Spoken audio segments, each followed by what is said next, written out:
Spain, World Cup champions 2026. 8 matches, 1 goal conceded, a team performance built on discipline, structure, and collective sacrifice. The kind of football that wins tournaments but rarely wins headlines. This is a story about that team. But it's really a story about 5 individuals and the wildly unequal financial reward each received for the same 32 days of football. Because in modern football, winning and earning are 2 completely different competitions. Start with Cristiano Ronaldo, 41 years old, playing in Saudi Arabia, a league that finished nowhere near this tournament's business end. Yet Ronaldo remains the most valuable name in football.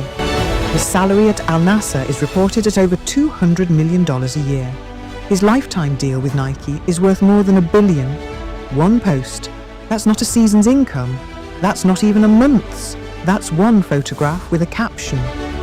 Lionel Messi tells a similar story from a different angle. At 39, playing his final World Cup, Messi's value isn't just about performance anymore. It's about narrative, the emotional weight of an ending. That storyline, the farewell, the legacy, the last dance, generated more commercial attention throughout the tournament than the eventual champions did. And Kylian Mbappé won the Golden Boot as the tournament's top scorer. France didn't win the trophy. They were eliminated in the semi-finals. But in the days following his elimination, Mbappé's name dominated football's business pages anyway.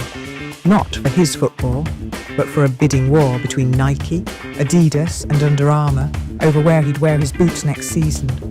2 of the 3 most commercially powerful men in football, and neither one lifted the trophy.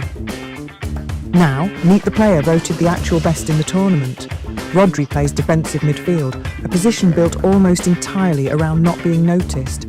His job isn't to score the goal everyone remembers, it's to make sure the other team never gets the chance to.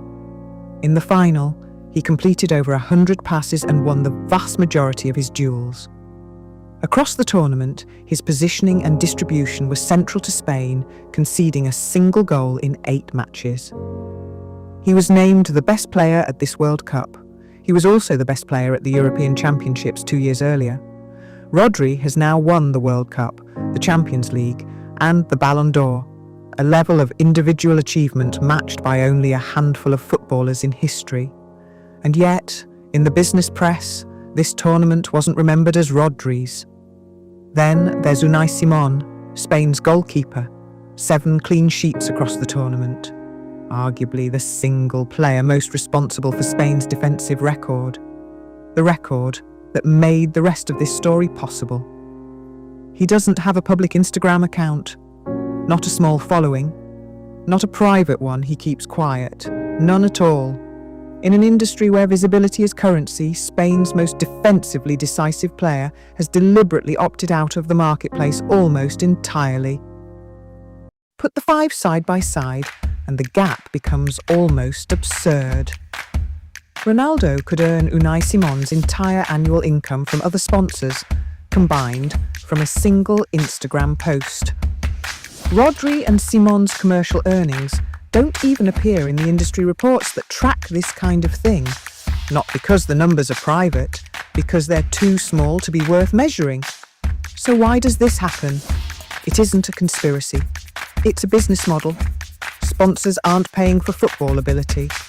They're paying for reach, for attention they can borrow and put their logo next to.